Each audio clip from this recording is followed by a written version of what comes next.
Hey, danke vielmals, liebe Teenies. Mega cool, mit euch so zu worshipen und euch allen miteinander. Hey, an dem heutigen Morgen sind wir mit dem Volk Israel unterwegs. Wer von euch kennt das Volk Israel oder hat schon Geschichten gehört? Die eine Müsli Church, Kids Church, vielleicht früher noch die Kids Church, Erwachsene auch. Ihr dürft auf jeden Fall auch mitmachen heute Morgen. Doch 2, 3, die das Volk Israel kennen, okay? Hey, wir schauen ganz grob 2, 3 Punkte an, oder so Stellen, die wir vom Volk Israel in der Bibel lesen und wünschen zusammentragen, bevor wir nachher weitergehen. Und könnt ihr mir dabei helfen? Ist gut, ihr dürft reinrufen heute Morgen. Heute Morgen dürft ihr mal viel schwätzen, das ist mega cool. Also, das Volk Israel ist jahrelang versklavt worden in Ägypten. Und irgendwann hat Gott einfach genug gehabt. Er hat gesagt, hey, ich will mein Volk befreien. Und er hat einen Mann geschickt. Wer hat er geschickt? Der Mose, korrekt. Er hat den Mose geschickt, um nach Ägypten zu gehen, das Volk Israel mit der Hilfe von Gott, oder Gott hat ihm geholfen, um es rauszuziehen lassen. Und sie sind rausgezogen und dann sind sie zum Meer angekommen, zum Roten Meer. Und was ist dort passiert? Sie konnten nicht weiter können und Gott hat ein grosses Wunder gemacht. Was hat er gemacht? Er hat das Meer geteilt. Die sind schnell, ja. Die sind sehr schnell, die sind wach und fit. Auch schon etwa eine Stunde rumgerannt, gell? Genau. Er hat das Meer geteilt und das Volk Israel konnte durchziehen. Trocken sind sie durchgezogen.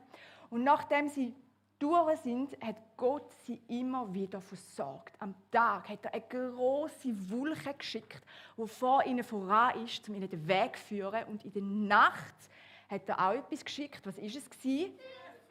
Feuer, genau, eine Feuersäule. Und die hat den Weg gezeigt und die hat ihnen warm gegeben.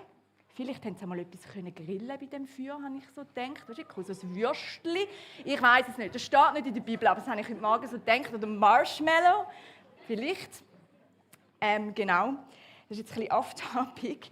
Genau, und sie sind jahrelang in der Wüste umgezogen. Jahrelang hat der Mose sie geleitet, geführt, Gott hat sie versorgt. Und irgendwann ist der Mose alt geworden, er ist gestorben und dann ist ein neuer Anführer gekommen. Und wer weiß den Namen von dem neuen Führer?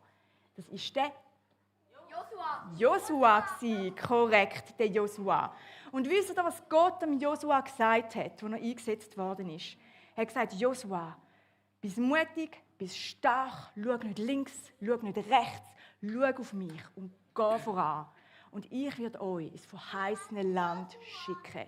Du heisst Josua, so ein schöner Name. Joshua, gell? Genau. Hey, ja, und das hat Gott ihm gesagt, hat ihn ermutigt.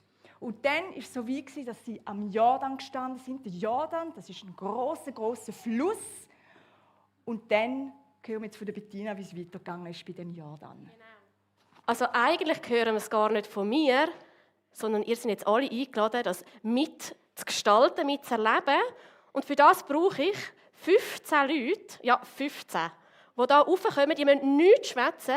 Ihr dürft eine Rolle übernehmen, es ist ganz einfach. Die Steffi wird es euch dann vorlesen und ihr könnt machen, was sie sagt. Also jetzt 15 Freiwillige, kommt rauf, nicht zu viele Leute. Wer getraut sich? Von klein bis gross. Darf ich raufkommen? Sehr cool. Ein paar Erwachsene wollen wir auch noch, oder? Also es kann ja nicht sein, dass da uns Kinder... Genau. Hey, alle anderen, die jetzt am Platz hocken, ihr dürft eure Handys führen und geht mal schnell auf Google suchen, blau. Die Farbe blau. Weil ich würde in euren Handys nachher, die alle blau haben. Alle Handys. Also schnell Farbe blau suchen. Und dann zeigen wir es nachher alle schnell, dass wir sehen, ob wir das haben. Ich tue jetzt noch schnell Rollen zuteilen. Und zwar, du bist gross, du darfst Josua sein. Dann brauche ich 2 Priester. Ja, wenn ihr 2. Schaut mal, die 2 Freunde, ihr dürft Priester sein. Ich sage euch schon mal, ihr dürft ganz lange dann stehen bleiben. Also, ihr habt einen guten Job. Cool. Alle anderen, die jetzt da vorne sind, die sind eigentlich das Volk Israel, beziehungsweise Vertreter von diesen 12 Stämmen. Darum haben wir 12 Leute da vorne. Wie weit sind ihr mit eurem Handy? Die 3 plus die 12. 15, genau. Zeig dir mal die blauen Hintergründe. Ein paar erste sehe ich schon. Sehr cool, das wird super. Hey, und es ist jetzt so, ihr seid das Wasser, ihr seid der Jordan. Ihr Kinder auch. Und alle, die kein Handy sind, man kann im Fall Wasser auch so machen. Können wir mitmachen, Kinder? So, Wasser? Genau. Und der Jordan, der versperrt ja jetzt noch den Weg. Das heisst, ihr müsst alle aufstehen. Ihr müsst die Gänge füllen, da, dass es auch ein bisschen im Gang ein bisschen Wasser hat. Die einen dürfen noch hinten leuchten, dass die Leute, die hier mitschauen, euch auch sehen, unseren Jordan. Genau. Besonders dieser Gang muss auch noch ein bisschen zu sein, weil da kommen sie nachher durch. Genau, das sieht schon super gut aus, würde ich sagen. Mega cool. Also, jetzt wird euch Steffi gerade den ersten Teil vorlesen. Das ganze Volk Israel darf mal bis hinten zu der Technik laufen. Dort startet ihr dann. Also ihr dürft hinten, da runter, rundum und dort hinten bei der Technik dürft ihr dann schnell warten, bis die Steffi gelesen hat und dann dürft ihr spielen, was ihr gelesen habt, also gehört habt. Wenn wir durchschwimmen. Nein, da dürft ihr nicht durch, das ist zu. Gut.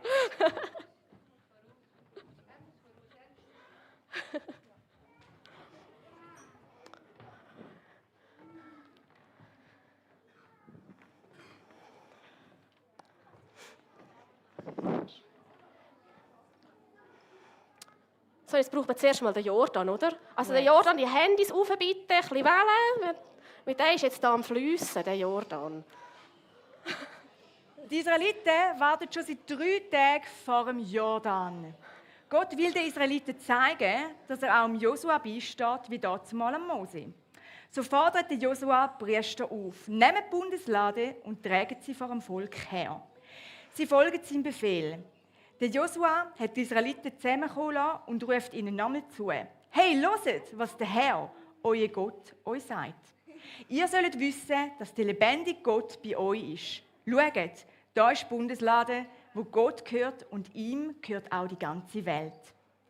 Die Priester werden sie von euch her in den Jordan tragen. Sobald ihre Füße den Jordan berühren, wird das Wasser sich flussaufwärts stauend wie eine Wand stehen bleiben. Also, jetzt müssen alle gut aufpassen. Die Priester setzen jetzt dann gerade ihren Fuß dort ins Wasser und dann muss der Jordan sich also schon teilen. Das muss dann...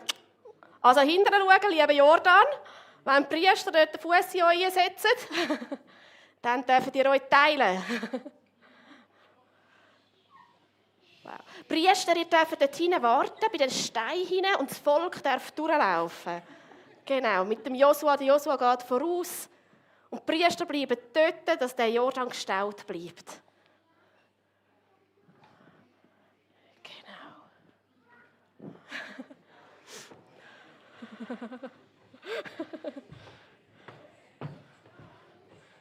Super. Wo das ganze Volk durch den Jordan gezogen ist, sagt Gott zum Josua: Wähl 12 Männer aus dem Volk aus, von jedem Stamm einen. Befiehl ihnen, 12 große Steine aus dem Jordan zu holen, genau an der Stelle, wo die Priester stehen. Aus ihnen soll ein Denkmal gebaut werden. Wenn euch eure Kinder später mal fragen, was die Steine bedeuten, dann erklärt ihnen, wo die Bundeslade durch den Jordan getragen worden ist, hat sich das Wasser gestaut und wir sind ganz trocken durchgekommen auf die andere Seite. Das Denkmal soll das Volk Israel daran erinnern. So, jetzt darf der Josua den 12. den Auftrag geben, um 12 Steine zu holen, da vorne zu tragen, und dann bauen wir da ein Denkmal auf, etwa da so ein bisschen Mecke.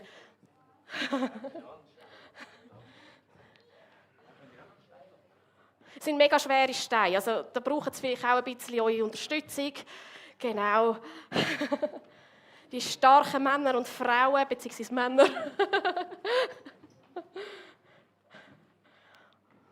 Super.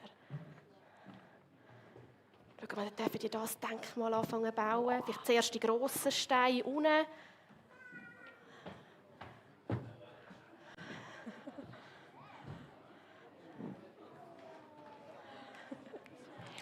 Wenn ich noch ein bisschen, ich darf noch ein bisschen, ich bin immer noch der Jordan, liebe Leute. Also, der ist nicht einfach weg.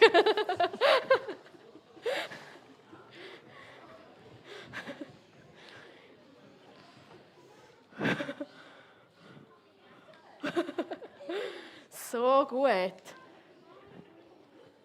Möchtest du weiter? Der Josua hat weitere 12 Steine genommen und mitten im Jordan einen Altar aufgerichtet. Genau dort, wo die Priester mit der Bundeslade gestanden sind. Die Priester mit der Bundeslade sind weiterhin im Flussbett gestanden, so lange, bis der Josua und das Volk alle Weisungen von Gott ausgeführt hat. Gott hat dann am Josua gesagt: Befiehl jetzt den Priester, die Bundeslade ans Ufer zu tragen.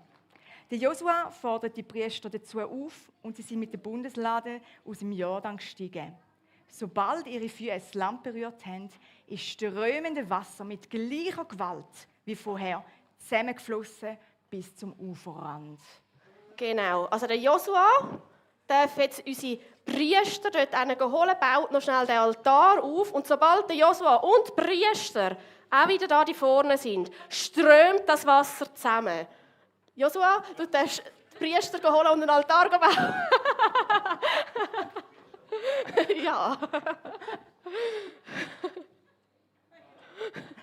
Also das Wasser, ich sehe keine blauen Hintergründe mehr, ich sehe keine Wellen. Ja, genau, so. Und jetzt müssen wir dann aufpassen, das Wasser geht wieder zusammen. Super.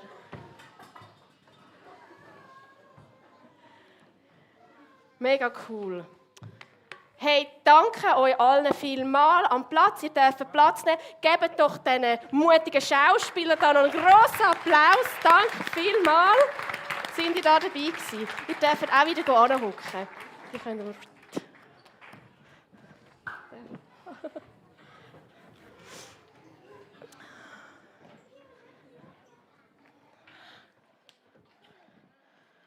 Mega cool, wie das geklappt hat. Der Jordan, den wir hier hatten und schon können in die Geschichte eintauchen. Jetzt haben wir gesehen, dass Gott eigentlich da so Stein braucht als Denkmal, als seine Zeugen. Sehen wir hier unser schönes Denkmal. Und der Josua sagt: Wenn euch eure Kinder später einmal fragen, was diese Steine bedeuten, dann erklärt ihnen: Als man die Bundeslade durch den Jordan trug, staute sich sein Wasser und wir konnten trockenen Fußes hinüberziehen. Daran soll dieses Denkmal die Israeliten zu allen Zeiten erinnern. Jetzt klingt das Ganze vielleicht noch ein bisschen abstrakt. Und darum können wir euch Stück für Stück mitnehmen und erklären, was wir meinen. Das heisst, wir schauen uns dann mal Steine an. Was sind überhaupt Steine? Dann schauen wir uns das Wort Zeugen an, dass wir ein bisschen genauer verstehen, was mit einem Zeugen gemeint ist. Und nachher wird es dann praktisch und wir schauen an, was bedeutet denn das Ganze genau für uns. Genau. Also, als erstes habe ich den Stein mitgenommen. Sehen ihr alle? Ein gewöhnlicher Stein. Und jetzt dürft ihr mal reinrufen, wenn ihr den beschreiben müsstet, seine Eigenschaften. Wie würdet ihr ihn beschreiben? Schwer. Ja. Hart. Gross. Grau. Ja, der ist ja recht rund, genau. Mega schwer. Und es gibt unterschiedliche Steine, oder? Es gibt solche Steine, dann gibt es so kleine Steine und es gibt noch riesig grosse Steine. Sie sind sehr unterschiedlich. Sie alle sind, wie gesagt, sie sind hart und sie sind ein super gutes Baumaterial. Aber wisst ihr, was sie auch noch sind? Sie sind tot, eigentlich. Der Stein, der kann nichts machen von sich aus. Wenn ich den jetzt loslasse, geht er einfach am Boden. Mehr macht der Stein nicht. Das dürft ihr euch jetzt ein bisschen abspeichern. All die Informationen, die ihr jetzt über den Stein gehört habt. Und jetzt tue ich weitergehen und erkläre euch mal, was ein Zeuge ist oder eine Zeugin. Ein Zeuge, das ist eigentlich dann ein Mensch, der irgendetwas erlebt oder sieht und das löst in diesem Menschen etwas aus. Vielleicht ein Gefühl, vielleicht hat er ein bisschen Angst, vielleicht ist er aber auch mega erfreut und erstaunt und er möchte das weiterverzählen. Stellt euch mal die Israeliten vor, die jetzt hier durchgegangen sind. Die werden nachher nicht heimgegangen sein und denken, ja, fertig, vergessen. Nein, die gehen zu ihren Kindern und sie erzählen das weiter. Sie erzählen weiter, was sie da erlebt haben. Und das sind Zeugen, die Menschen, die das gesehen haben und weiter erzählen. Und ich möchte euch schnell ein Beispiel machen aus meinem Alltag. Und ich euch ein bisschen erzähle, wie ich Zeuge sein könnte. Und zwar bin ich früher wirklich viel an die Unihockey-Match von meinem Mann gegangen. er hat Unihockey gespielt, ich bin an die Match und ich bin mit grosser Erwartung gegangen. Hätte er dann ein Goal geschossen? Hey, ich wäre zum einen dort mega happy gewesen, hätte gejubelt und ich wäre heimgegangen und hätte meine Eltern, unsere Freunde, ich hätte das gerade erzählt, hey, der Emanuel hat ein Goal geschossen, so cool und der Match, der ist jetzt entschieden. Und das hat er gemacht. Ich hätte es weiter erzählt und ich wäre Zeuge gewesen. Jetzt ist es aber so. Das ist nie passiert. Also ich bin schon an die Match gegangen. Aber, Aaron, willst du uns schnell sagen, wieso ist es nie passiert? Weil er Goalie ist. Weil der Papi ist Goalie, er hat gar nie ein Goal schiessen. Genau. Hey, und jetzt haben wir schon so den ersten Kontext. Wir wissen jetzt, was sind Steine und dass Gott die Steine hat brauchen konnte. Und wir wissen ein bisschen, was ein Zeuge ist. Und jetzt nimmt uns noch Steffi mit und erklärt uns ein bisschen genauer, was bedeutet denn das genau für uns? Was können wir daraus mitnehmen? Hey ja, wenn Gott so einen Stein brauchen kann, oder so ein Denkmal daraus ausmacht, wie wir hier einen sehen, wie viel mehr kann dich und mich brauchen, ein Mensch mit einem Maul, mit Arm, Händen, Füßen, Beinen. Wir sind lebendig. Er wird uns brauchen und dazu ermutigt uns Gott immer wieder. Wir sehen das in der Bibel. Und zwar haben wir in Apostelgeschichte 1,8 einen Vers, wo Jesus sagt, aber ihr werdet den Heiligen Geist empfangen und durch seine Kraft meine Zeugen sein in Jerusalem, in ganz Judäa, in Samarien, überall auf der Erde, Zürich-Oberland, schweizweit und so weiter. Oder auch der Paulus, der Timotheus sagt zum Timotheus, schäm dich also nicht, dich in aller Öffentlichkeit zu unserem Gott, Jesus Christus, zu bekennen. Halt weiterhin zu mir, obwohl ich jetzt für ihn im Gefängnis bin. Gott wird dir Kraft dazu geben. Also wir sehen, wie die Bibel uns ermutigt, zum Zeugen sein für Gott und eigentlich von ihm zu erzählen, wie gut das er ist. Und das Coole ist, das können wir so machen, wie wir sind. Wir müssen nicht anders sein, wir müssen nicht besonders begabt sein, wir müssen nicht mega viel wissen, sondern so wie du bist, das, was du erlebst, das genügt einfach. Ob jung, klein, älter, egal welche Generation. Und vielleicht fragst du dich, wieso sollen wir denn überhaupt Zeugen sein von Gott? Und zwar hat Gott dich so gern. Gott liebt dich. Gott hat dich so gern und er will dir nahe sein. Er will eine Beziehung mit dir haben. Vielleicht so, wie du das mit Mami, Papi hast, mit Freunden hast. So will Gott nahe mit dir sein. Und in dieser Beziehung dürfen wir immer wieder erleben, wie er uns umsorgt, wie er uns führt, wie wir nicht alleine sind, auch wenn es vielleicht mal herausfordernd ist im Leben. Er steht für uns ein. Er ist ein Gott, der uns hilft. Und wenn wir das erleben, dann dürfen wir das mit anderen teilen und davon erzählen. Weil Gott will, dass alle Menschen erfahren, wie gern dass er sie hat und wie gut, dass er es mit ihnen meint. Gott wünscht sich aber auch, dass wir verstehen dürfen, wie gut er über dich und mich denkt. Manchmal denken wir vielleicht nicht so gut über uns selber oder über andere. Kennt ihr das? Vielleicht über jemanden, der euch nervt. Oder vielleicht habt ihr schlechte Noten heimgebracht und denkt, jetzt habe ich es nicht gut gemacht. So ist es mir manchmal gegangen. Aber Gott sieht dich anders, als du dich vielleicht manchmal siehst. Und wir wollen das jetzt gerade mal so ein bisschen miteinander interaktiv zusammentragen. Und zwar dürfen alle so ein bisschen zu zweit oder zu dritt zusammengehen oder darfst du das auch allein überlegen. Und wir haben so ein Padlet, wo du darfst nachher führen schicken oder zuerst austauschen und nachher führen schicken, wie sieht denn Gott dich? Einfach einzelne Stichwörter und nachher kommen da hoffentlich ganz viele so Wörter führen, die wir miteinander anschauen dürfen. Kinder, ihr dürft auch, wenn ihr wollt, ein bisschen austauschen mit Mami, Papi oder gerade hinter euch. Oder es kommt jetzt gerade das Welcome-Team und bringt Davidas. Und ihr dürft 2, 3 Davidas geben und dann geht das weiter und ihr dürft ein bisschen snacken in dieser Zeit. Ist das gut? Ich finde das super. Cool. Also, nehmen wir kurz einen Moment und tauschen aus.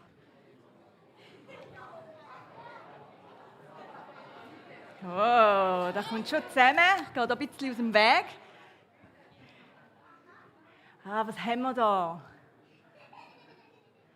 Hey, kann jemand von den Kindern mal eins vorlesen? Wie sieht Gott mich? Ihr dürft einfach lesen. Genau, du bist auserwählt. Gott sieht dich als kostbar. Will noch mal jemand von den Teenies und etwas reinrufen? Nicht? Perfekt, wie du bist, ja, genau. Wunderbar, so cool. Hey, wir sind alle so cool, rein, gerecht durch Jesus. Verliebt? Ja. Hat uns mega gern, dass er uns liebt? Ja, genau so. Ja. Vollkommen? Will nochmal jemand eins reinrufen?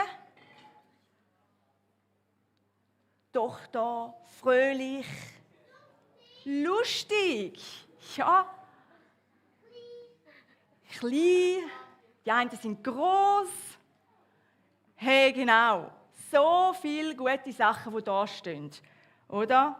Wo man wissen darf, hey, Gott sieht uns so, noch so viel mehr. Aber es tut doch mega gut, oder? Man darf hören, hey, ich bin einzigartig. Du bist wertvoll. Du bist so gut. Mein Freund, wunderbar geschaffen. Mega cool, mega cool. Hey, ja. Das sind so ein paar Sachen, die wir auch in der Bibel lesen. Ich will noch 2, 3 herausheben, die wir sehen, zum Beispiel im Psalm 139. Dort lesen wir, hey, wie Gott dich geschaffen hat und wie er dich kennt und wie er sagt oder wie er dich als wunderbar anschaut und einzigartig gemacht. Und da steht, Herr, ich danke dir dafür, dass du mich so wunderbar und einzigartig gemacht hast. Grossartig ist alles. Alles. Auch wenn ich nicht alles grossartig an mir finde. Alles ist grossartig, was du geschaffen hast. Und das erkenne ich. Oder im 1. Johannes lesen wir, wie gross Gottes Liebe ist. Wie fest, dass er uns liebt. So fest, wie Mami und Papi dich gern haben. Wahrscheinlich noch viel mehr. So fest hat er uns gern. Oder wir lesen auch im Psalm 23, wie Gott immer bei uns ist. Und das bedeutet, er ist bei uns, wie wir ihm wichtig sind. Oder? Jemand, der uns nicht wichtig ist, ja, ist man vielleicht nicht immer bei dieser Person. Oder auch im Lukas-Evangelium lesen wir, wie Gott versorgt, wie er uns führt, wie uns leitet. Dort steht, hey, wenn ich sogar den Raben zu essen gebe, wenn die Blumen jeden Tag blühen, wie viel mehr schaue ich euch? Und ich finde das so eine Ermutigung, auch für uns Erwachsene. Es sind so Wahrheiten, die einfach gut tun für unser Leben. Und wisst ihr was? Genial ist, wenn wir erkennen, wie viel Grossartiges Gott in jedem von uns sieht und über jeden von uns denkt, unabhängig von unserem Alter, unabhängig von unserer Leistung, unabhängig, ob wir vielleicht krank sind, ob wir gute Noten heimbringen oder nicht, was auch immer. Wenn wir das verstehen, hey, dann können wir das mit anderen teilen. Und das darf mega einfach sein, indem man vielleicht ein Kompliment jemandem gibt, vielleicht jemandem mal sagt, hey, du bist super oder du bist wertvoll. Indem man vielleicht jemanden mal umarmt, das muss ja nicht immer mit Wort sein, oder vielleicht ehrlich ist, anstatt dass man lügt. Vielleicht, dass wir uns entschuldigen bei jemandem, wo wir etwas gemacht haben, das nicht so nett war. Oder wenn wir jemandem zum Beispiel zuhören. Ich weiss noch, als ich in der Schule war, wahrscheinlich so ein bisschen im Alter von euch Teenies, dort hatte es ein Mädchen in meiner Klasse, das war Susi. Und Susi war nicht sehr beliebt. Susi ist immer wieder so ein bisschen von ein paar Jungs angefeilt worden mit irgendwelchen Jokes. Und ich weiss, ich habe mir immer gedacht, es ist mega gemein, dass sie sich so lustig machen über ihre Haare, über ihr Aussehen. Und ich habe irgendwann gefunden, anstatt mitzulachen, gehe ich jetzt mit der Susi das Znüni essen, weil sie immer alleine war. Und dann habe ich mit ihr das Znüni gegessen und am nächsten Tag wieder. Und irgendwann ist sie meine Banknachbarin geworden. Und irgendwann ist sie meine Freundin geworden. Und wisst ihr was? Es hat mich so viel Mut gekostet, um mit der Susi das 9 essen zu gehen, weil ich dachte, die Jungs könnten mich nachher auch auslachen. Aber ich habe es gemacht und es ist eine Freundschaft daraus entstanden. Und es hat so viel bewirkt, dass Susi nicht mehr allein war, dass sie eine Freundin nachher hatte in mir. Und das ist das, oder, was wir machen dürfen. Es geht Menschen besser, wenn wir sie gerne haben. Und so können wir ein bisschen von dieser Liebe von Gott unseren Mitmenschen zeigen. Und es bewirkt etwas. Sie fühlen sich geliebt. Und von dem zeigen wir, oder da drin zeigen wir, wie Gott über uns denkt, wie er mit uns unterwegs ist und wie er uns liebt. Vielleicht bist du jetzt noch da und denkst, ja, ich könnte noch ein paar Inspirationen brauchen. Kann ich das wirklich auch? Und jetzt haben wir eigentlich schon gehört, hey, mal, es langt, wie du bist. Du bist genau am richtigen Ort und genau ausgerüstet, um das weiterzugeben, die Liebe von Gott anderen Menschen zu zeigen. Und dass wir nicht einfach nur schwätzen, wie es könnte sein, haben wir noch ein paar Leute eingeladen, die möchte ich führen bitten. Ganz unterschiedliche Menschen in verschiedenem Alter kommen jetzt schnell auf die Bühne und werden mit uns teilen, wie das sie das schon gemacht haben oder im Alltag leben. Genau, also ihr dürft alle, die ich eingeladen habe, raufkommen. Das ist Mia Kübler, dann ist der Elia, dann Siana, die Anna und der Hans-Peter Jung. Gebt ihnen einen grossen Applaus für den Mut.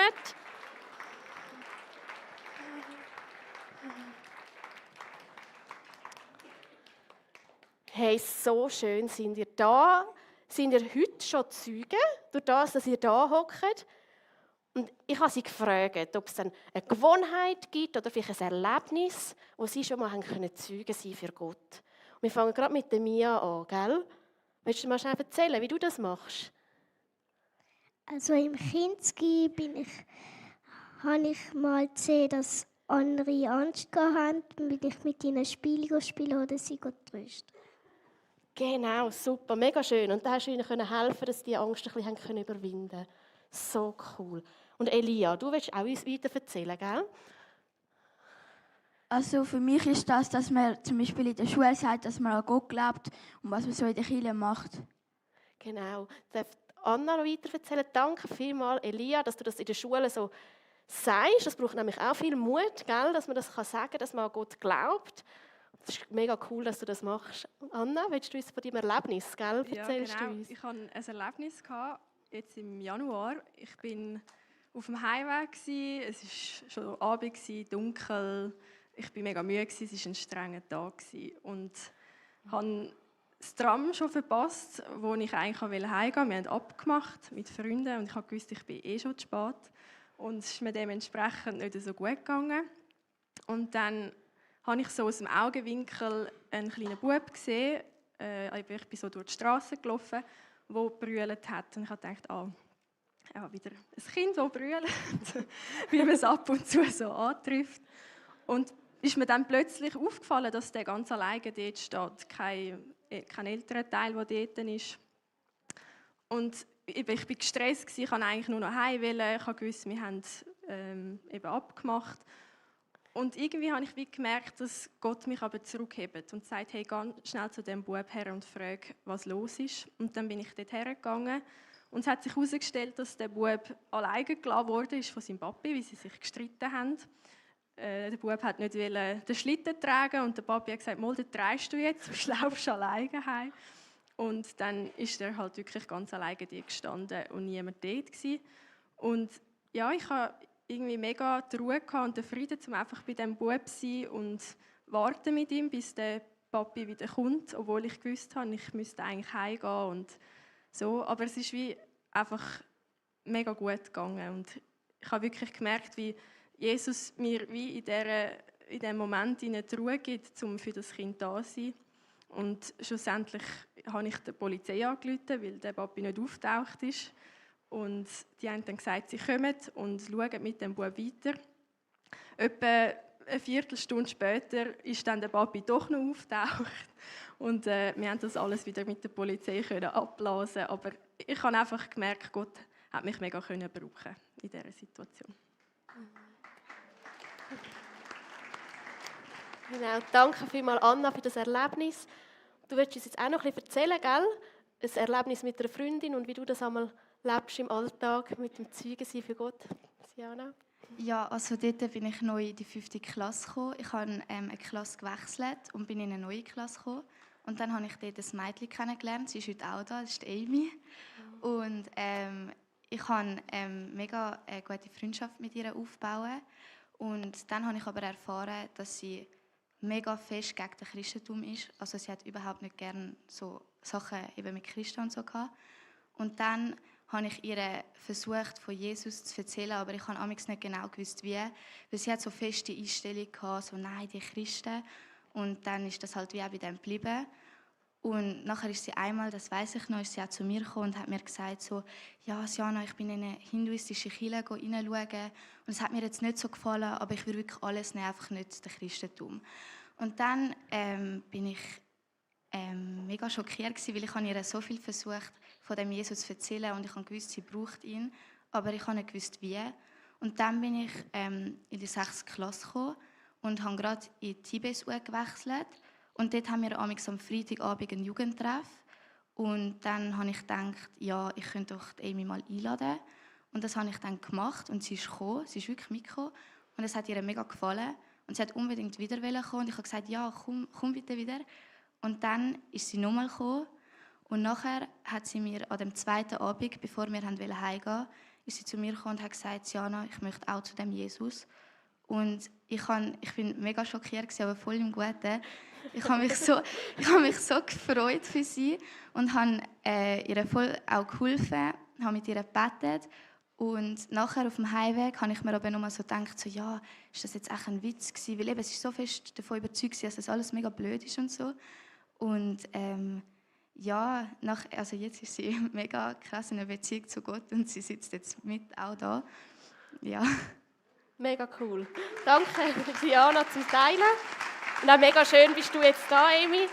Da freuen wir uns mega, dass du Gott auch so darfst kennenlernen, wie Diana Gott kennengelernt hat, als eben liebender Vater. Mega schön. Hans-Peter, darf ich dich auch noch einladen, mit uns zu teilen, wie du das lebst, Zeuge zu sein von Gott in deinem Alltag hinein? Ja, wir haben ja das Vorrecht, dass wir schon ein bisschen länger unterwegs sind. Und wir sehen jetzt so ein bisschen verschiedene Generationen. Einerseits sind wir oft noch bei unseren Enkeln, wo wir hüten dürfen. Wir dürfen hüten. Auch das ist super. Und einfach auch dort zu sehen, wie sie sich entwickeln. Jetzt gerade das Jüngste, wo jetzt einmal so anlachen oder anstrahlen, wenn wir kommen und das Händchen so anfangen zu winken. Und uns berührt das mega. Eben einfach die Entwicklung zu sehen von diesen Kindern und die Grösseren. Mit dem gehe ich einmal in den Keller aber Guni-Hockey spielen und auch dort zu sehen, der wird immer besser und besser und ich habe immer mehr und mehr Mühe. Ich kann nur noch meine Masse einsetzen, wenn ich irgendwo etwas machen muss. Genau, aber auch einfach sie so zu begleiten unterwegs und auch zu sehen, wie sie in der Kirche mitmachen, wie sie in die Sonntagsschule gehen und das ist mega super.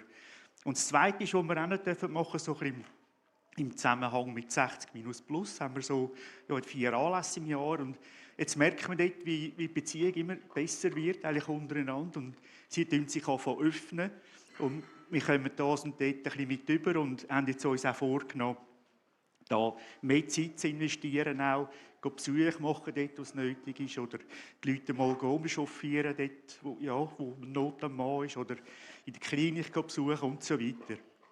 Und das dürfen wir natürlich machen, weil wir eigentlich keine Arbeit mehr haben, also, weil wir pensioniert sind und uns selber einteilen können. Und trotzdem merken wir aber auch, weil wir miteinander ja auch noch unterwegs sind und uns nicht, wie wir letztens in der Predigt auch gehört haben, nicht einfach nur gehen und gehen und gehen, sondern dass wir eben auch miteinander dann Zeit haben und wieder mal auftanken und neue Sachen erleben miteinander. Ja.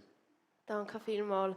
Hey, mega schön. Genau, gebt Ihnen einen grossen Applaus. Ihr dürft wieder runtergehen. Danke vielmals für den Mut und die Inspiration, die ihr hattet und die mit uns geteilt habt. Mega schön zum sehen. Hey, vielleicht hast jetzt du auch schon dir Gedanken gemacht, wie könnte ich das machen? Gibt es in meinem Alltag irgendeine Möglichkeit, wo ich so ein Zeuge von Gott sein kann, wo ich von Gottes Liebe weitergeben darf? Sagt das in Wort, wie das jetzt Elia gemacht hat, wo ganz klar sagt, hey, ich stehe zu meinem Glauben. Oder auch durch eine praktische Hilfe, wie wir das auch schon gehört haben, jetzt da vorne von diesen Zeugnissen. Und ich möchte euch jetzt einfach ein paar Sekunden Zeit geben. Es wird Musik laufen, ihr dürft ganz still sein in dieser Zeit. Euch Gedanken machen, hey, wo könnte ich das echt umsetzen?